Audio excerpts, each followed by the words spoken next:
Holy Spirit tells us through Paul that the flesh and the spirit war with one another. There are things that can come against us that are evil spirits that we have to stand against. But we also have to realize that we deal with our own flesh that is opposed to the way of God. We may cast out evil spirits, but you cannot cast out flesh. You crucify or put it to death.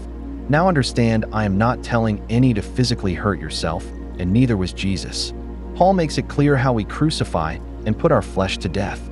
It is in what we fix our thoughts on. This is why we have heard over and over that our mind is the battlefield. When we allow our selfish flesh to be dominant, it drives us towards things that hurt the heart of God. This is because it tends to push us towards selfishness that is determined to get what it wants no matter the cost to ourselves or others.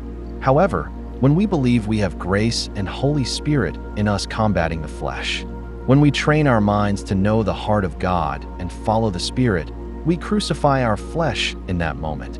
And this is a moment-by-moment process. The good news is that the battle in our minds does get easier, though it never goes away, because as we walk closer with Jesus over time, we recognize easier the flesh versus the Spirit.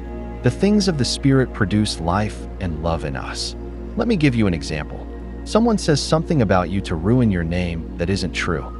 Flesh has a lot of thoughts, from defending yourself by destroying the other person's reputation to outright being physically violent with this person. The Spirit is that tug that we call our conscience that says, forgive them and let me defend you, and you will see love win over all. These battles can be tough at times, and if you have followed the flesh, do not be condemned, but understand that the choice is ours, and we can start today by seeking Holy Spirit and believing we have grace to follow the Spirit and let Jesus live through us.